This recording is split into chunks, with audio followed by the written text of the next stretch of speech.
everyone and welcome back to BrittneyOriel. Thank you for tuning in yet again to another video.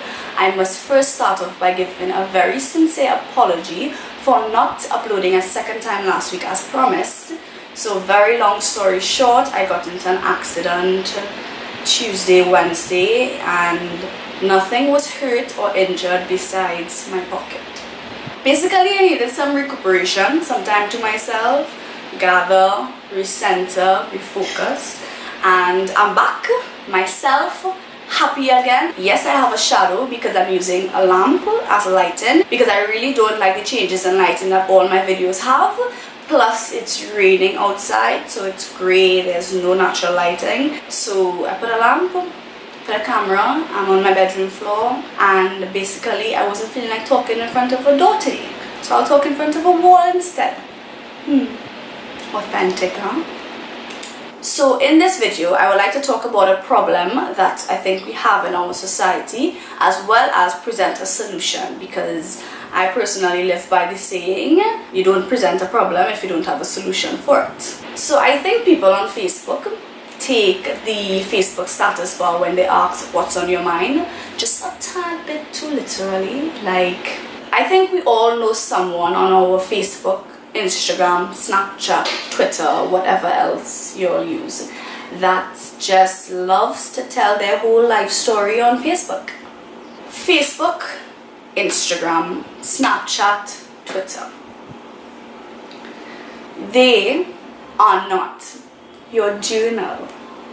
People have a tendency, and I am not just singling out females because I have males as well on Facebook, Instagram, that see Facebook as an avenue to vent every problem that they have, every stage they're going through, every uncomfortable change, every breakup, every feeling. First of all, there's people that jump up and say from the time anyone tells them about it, it's my Facebook, I can do what I want. If you don't like it, delete me, take me off. And I'm telling you this not from one person that I've seen on Facebook or one person on Instagram. Throughout my years on Facebook, I have seen it across age groups, across genders, across education levels. Like, it's something that people do. So to the people that stand up and argue, it's my Facebook, it's my profile, I can put what I want, when I want. If you don't like it, delete it. Let me ask you a question. When you have a problem, obviously you have a problem because the whole of your Facebook now knows you have a problem. When you have a problem and you post about it, do you feel better? And understand, feeling better is not getting affirmations from a bunch of idiots on Facebook that just love enjoying your drama. By saying feeling better, I'm referring to, is your problem solved? Did you wake up in the morning feeling better? Did you find a solution to your problem? And have you decreased the chances of you getting yourself into that problem again? If your answer is no, keep watching. There's the people that post emotionally ever so often when they're just overwhelmed with emotions. Then there are people that post constantly and are always known as people that use Facebook as their journal. We all know them, we all know at least one. And then there are people that post emotionally, bold-faced enough to delete it, and then the next day completely contradict their post by posting something else. Example: you could believe he do X, Y, and Z to me, and he's a this and a that and a blah blah blah. In the night, delete the post, and the next day, put the man as a man crush Monday. Bruh. Why are you embarrassing yourself? I'm sorry, but us ladies, humans, we have enough people to embarrass us and make our lives more difficult. We don't need to do it ourselves. If you're naive enough to think that you can delete it and it just never happened, there's something called screenshots, there's something called word of mouth, and there's something called people that just love drama and just live off of your life deteriorating and you giving first-hand testimonies to it. So the thing is, we all run into emotional times that are very trying and we feel like we just need to vent. But I can guarantee you that there's nothing that time can't heal. And that sounds very cliche, but it is the most real advice that I've ever gotten. Time heals all wounds. And the problem is you don't want to post something in the moment, in your emotional state, going through whatever hard time you're going through. Heal from it and then a month or 2 months later, or even a week or two later, when you're fresh and ready to go about life, you're now being reminded about this problem, and you're hearing someone talking about a post, or you see someone repost it, or people just attacking you, because that's what humans do. They just love to attack each other. I don't understand why. So I would like to think that when someone has a problem, the main goal is to solve the problem as well as grow through the problem, so that whenever you're faced with the problem, you're in a better standing to deal with it.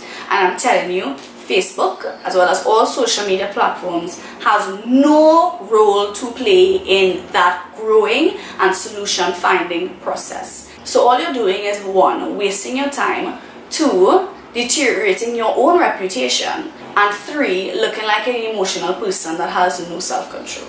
So understand that feeling better does not happen by getting affirmations from people that are just as misled as you are. It happens when you face your problems by yourself, you find solutions, and you're woman or man enough to deal with your things behind closed doors without the affirmation and false support from followers and Facebook friends that know little about the situation that you're dealing with and are now giving you advice off of a 3-liner emotional Facebook status that you've posted. Stop letting people into your life that you would not even invite into your house. So basically, the next time when Facebook asks what's on your mind, it's not a friend with genuine concerns and your best interests at their forefront. It's a social media platform that finds its success in giving people a false sense of support from followers that they know nothing about. So now that I have highlighted the problem, I will now present the solution. This right here is your solution. This. Anyone cares to guess what this is? It's called a journal. Yes, I practice what I preach. This year I decided to start journaling because I myself, even though I come on here and have it all together, maybe I just have it all together all the time, I myself have gone through very hard times, trying times that I had to force myself to be courageous, times that I had to just accept defeat and learn from it. And throughout that process, especially this year, has been a very trying time. Anyone who thinks that 2017 treat them like a pinata and just beat them until candy came out, let me know. Because if not, then I guess I am just the only one that had that experience, which is fine. It's fine, just looking for a little validation.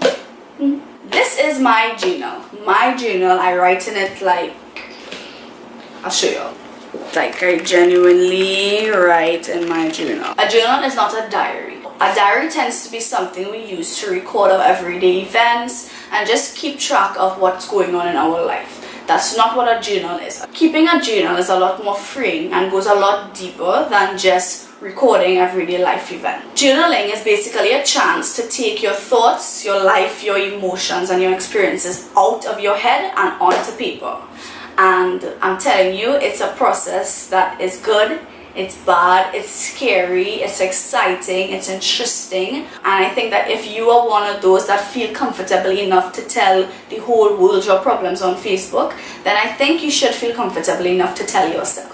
Journaling is basically writing down your thoughts and your feelings. It's a chance of self-discovery, of doing some introspection, of doing some self-reflection. And it is the oldest form of self-help, dating back to some of the most intelligent and monumental people in this world have kept journals. So why would you not want to follow in the footsteps of successful, knowledgeable, monumental people in this world that did not use Facebook and Facebook statuses to write their emotions, but rather journal it, spoke to themselves, and became a better person? Sounds like a good deal to me. Incorporating the practice of journaling in your everyday life is a foolproof way of self-growth as well as spiritual maturation. If you are interested in developing your spiritual life, but I'm pretty sure we are all interested in self-growth, becoming a better person, learning ourselves and dealing with our life different, because as I preach all the time and I live by the line, you cannot control anything else in this world but yourself. Journaling is basically opening a book that asks you who you are, how you feel, and what are you thinking. So the point of journaling is to obviously get into the practice and habit of writing in a book, writing in your journal. So first I will recommend to get a journal that is something that you're attracted to and want to open up and write in. So either get one that is your favorite color. If you are creative and artsy, you can get a plain journal and decorate it yourself. Doodle on the front, stick some pictures, stick some gems, and make it your own, or a very old rustic looking journal that makes you seem like if you're back in old and golden times, writing about your life story that your child is going to read about in like 50 years after you have discovered solar power. And so this is my journal. No, red is not my favorite color, but I still liked this shade of red, and the colors in the store that I went were very limited, so I decided with this. I like the size of it, I like the feel of it, and yeah, I chose this book to tell all my deepest, darkest secrets to. I recommend that you get something that you enjoy writing with. If you like writing with fountain pens, ballpoint pens, gelling pens, markers, pencils, anything. If it is a pen, then I also recommend maybe considering getting your favorite color ink. When I write in my journal, I either write with a purple ink pen or some of my favorite pens, and favorite pens can be pens that are given to you by your favorite people, or pens that write really nicely. You know, just basically make the writing experience enjoyable. I recommend that every time you write in your journal, you start off writing the date, and I will explain why this is a good practice to do later on in the video. Forget about having good grammar, spelling, or writing. This is for you to be free. Do not worry about spelling incorrectly. Do not worry about skipping a sentence. Do not worry about shorthand. You're not writing an essay to be submitted to a teacher or anything like that. This is your book. Write free. When you're writing, be honest and authentic. However you want to write, whatever you want to say, write as though no one is going to read it, because no one should read it.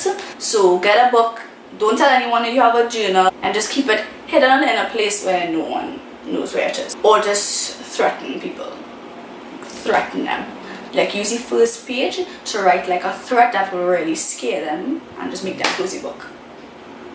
For those that know and are comfortable with writing cursive, I do recommend you write cursive so that it gets your thoughts out faster. Do not throw away your old journals. This is something that you could use for reflection. You could even pass on to your children when you get older and store them away somewhere. Don't throw away your journals. As much as your journal is going to become your place to offload, to tell your problems to be honest about, I do recommend that you remember the power of written word, and what you write will materialize. So still remember to remain positive, and I do recommend that you develop the practice of every time you go into your journal, you maybe start off or end off with writing 3 things that you are grateful for. Still keep your journal as positive as possible, and keep a balance between being honest, releasing your secrets, talking about negative stuff, putting some positivity in there as well. If you ever find yourself in a situation where you have a problem or a question and you just can't find the answer to, be it something very small or something very monumental, then I suggest that you write the question in your journal. You'll be surprised as to how fast you get an answer to your question. Once you take it out your head, you put it there, you visualize your question, and come back and answer it the next day. Journaling is something that can be done by both males and females. It is not a practice done by a weak person, and it is definitely not an immature practice. It takes someone mature enough and wise enough to recognize the value of having conversations with themselves and not just calling up a friend every time something bad happens, offloads, possibly gets bad advice, and comes off the phone and nothing is resolved. You don't grow. There are 4 ways I recommend that you could start journaling. 1, you can start your first journal entry by introducing yourself to the journal. 2, you could write about your life at the moment, your work situation, your relationship, anything happening at the moment. Just write about it. Pick your topic and write on it. 3, the next time you find yourself in a situation where something very happy happens, or sad happens, or something that gets you very angry, anything that makes you feel like you want to call up your best friend or call up someone that you know to offload, try offloading to your journal first and then calling the person. And 4, you could just like dive straight into it and have your first entry saying something that you never told someone about but you really wish you could. You can journal in 2 ways. One, you type your entries and keep a digital journal on your laptop or your phone, or two, you can keep a book and write your entries. I do recommend the book version because it forces you to slow down your pace. It takes you away from a digital screen and also takes away distractions from having a laptop or a phone where notifications can pop up and take away your focus. I want you all to see journaling in a more creative way. So not all journal entries have to be their diary or their journal. You can address your journal, their a past loved one. So you can talk as though you're talking to them. So their granny, their nana, their mom, their dad. But if you lost a best friend, if you lost a sibling, anyone, you can address it their self, their Brittney, to invoke the sense of having a conversation with yourself. You can address it their universe and speak to the universe that's always listening. You can address it their God, their Heavenly Father. You can address it to an tangible or an intangible object that represents whatever you're talking about or how you're feeling. For example, when I'm in a lovey mood, I address it to their rose. If I'm talking about work, about productivity, about anything related to that aspect, I write my journal entry, their Wall Street. If I'm doing a journal entry and I do not know what I want to talk about, but I just feel the need to write, their Jupiter. It's the weirdest thing ever. I basically find an item or symbol that represents the feeling that I am feeling or the purpose of the writing and address it to that. So that's another way you can do it. But there are many different ways to address your journal, and that is completely up to you. I think you should make it as personable as possible. When writing in your journal, you can write however you want. If you are a poetic person, you can write poems. If you like to tell stories, you can write a narration and take yourself in a third person point of view and basically write about what's going on in your life as if you're not that person. You can start your journal entry by writing a saying that you came across and base your entire entry on your analysis or interpretation of that saying into your life. You can use it in a way to recap your days or your weeks or whatever happened between your last journal entry to this journal entry. You can use your journal entry as a dream journal and basically go in there to talk about your dreams, your goals, how you want to achieve it, when you want to achieve it, and you'll be very surprised as to how quick things align themselves from the moment you write a goal down on a piece of paper. A journal doesn't necessarily have to only incorporate words. You can put doodles and drawings. Be as creative as possible. It is your journal. First of all, journaling should be done whenever you want to journal. I personally journal when I feel the urge to write. So sometimes I have entries that happen one after the other. So I do an entry yesterday, I do one today, I do one tomorrow. Then there are times where I do one yesterday and I don't do one until 2 or 3 weeks after. I am not one that can promise to journal every day. I simply just feel the urge to write or the need to write and wait until I reach a point where I feel like I need to take everything going on in my head and put it down on paper and just offload. But some suggestions that I can make for journaling are: you can journal before you go to bed, and I do recommend this for those that find themselves going to bed and staying up for like almost an hour just thinking about scenarios, situations, your goals, your dreams, your problems. Just before you go to bed, you sit down, you write on your journal, you offload all your thoughts, and you'll be surprised as to how quick you fall asleep and peacefully you sleep. You can journal when you wake up before you start your day, and this will allow you to get some grounding before you take on the very unexpected and unpredictable day ahead. For those that have a very busy schedule, I do recommend that you prioritize having a designated lunchtime where you sit, refuel yourself before you take on the second half of the day, and during your lunchtime you can sit with your book and do your journaling. For those that are watching this video and thinking, no way am I going to find some time during the week to journal, then fine, keep your journaling for the weekends. I'm sure over Saturday and Sunday you can find 20 minutes to sit down, write in your journal, and then write in your journal next weekend. Don't be fooled into thinking that committing to journaling means that you have to write every day. That is not what journaling is about. Your journal will represent an authentic account of your life, your past experience, as well as your progress, which ties back into dating your entries, because it's very cool to reach a stage where you never thought you would and be able to flip through and find a journal entry from a year ago and read it and be like, wow, Brittney, you were really emotional. Or wow, you really did accomplish these goals, not the way you thought you would have, but you really did. Or just simply seeing how far you've come, because nothing feels better than seeing your own words a year ago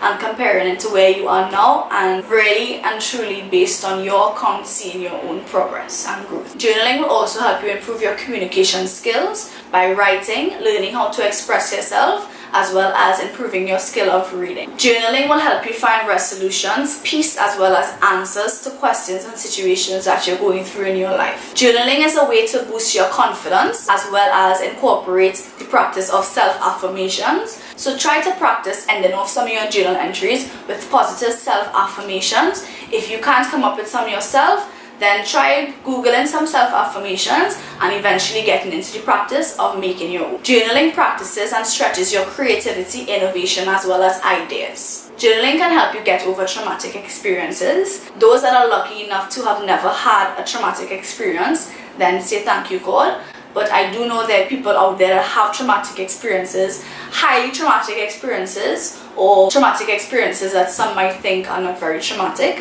Again, this is the benefit for using a journal instead of Facebook, to not put it out there to be judged and critiqued by others that don't understand what we're going through. You are writing in a journal to yourself. How you can do this: if you have had a traumatic experience that keeps replaying in your head and you really don't know how to deal with it, take some time and tell your journal exactly what happened from beginning to end, how you felt after, how you felt during, and you'll be surprised as to how much better you feel after. Because one, the simple act of taking it out your head and putting it on paper brings you a lot of relief, and it also helps you face what happened, relive it, and realize that, okay, I survived, and this is just another story in my life. Journaling can help you recognize your patterns of behaviors and moods. By recalling things that happened in your life or talking about situations in your journal, you might begin to realize your triggers, stuff that cause you to be upset, stuff that make you sad, and stuff that make you act a certain way. Journaling brings clarity to many different situations. If you have a situation where you have to solve a problem, if you found yourself in a disagreement with someone else, or if you simply have a decision that you need to make and you're very confused about what you should do, writing it down into a journal, speaking about how you feel about it and how situations are, actually taking yourself out of the situation helps you see the mess that you're in a lot clearer. Journaling can also be a way to reduce stress, anxiety, as well as depression. Trust me, every time you go into your journal, you are guaranteed to come out of your journal feeling a lot calmer. Journaling is a key element of healing as well as recovering from situations such as a breakup, of losing a loved one, or anything that has you a bit shaken up. Journaling throughout this process is a lot more constructive than just staying in solitude, not talking to anyone, or worse yet, putting posts on Facebook and Instagram that really just air your dirty laundry. Journaling is a way to find some alone time in your busy schedule, because it forces you to be by yourself with your thoughts, your emotions, and your words. Journaling is actually proven to help with mental as well as physical illnesses such as PTSD, addiction, asthma, and so on. I will put a short paragraph of a study done in New Zealand that supports this point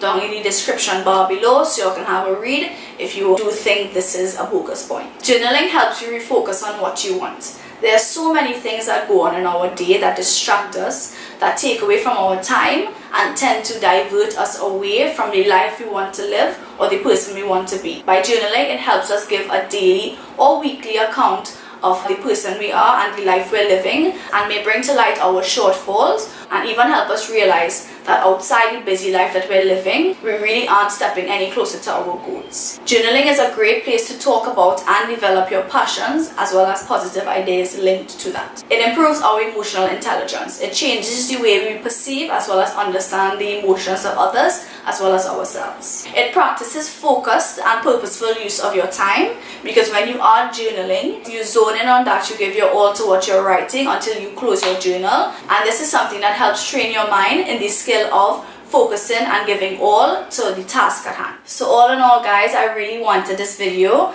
to urge you all into looking more into journaling. It will help you get in touch with how you really feel inside. It will help you better understand how you feel about others as well as how others feel about you. It is a way for you to tell your own story, because no one understands your life and who you are and what you go through like you do. It represents your life story and can be something that you can look back on to see your progress, and it can be something that you can also pass on to your children or grandchildren so that they can see that, hey, I went through what you went through, and see the advice that you gave yourself back then, see how you worked through problems back then. And lastly, it is a really good way to find a balance between the input and output of your everyday lives, meaning that it allows you to release your thoughts, your experiences, your emotions, and in return you get a lot of peace, clarity, and self-knowledge of who you are. So I really hope you all enjoyed this video. If you all prefer this lighting, this background, please let me know, because I really don't like the changes in lighting in my other videos, so I rather have a consistent light source, even though it's a bit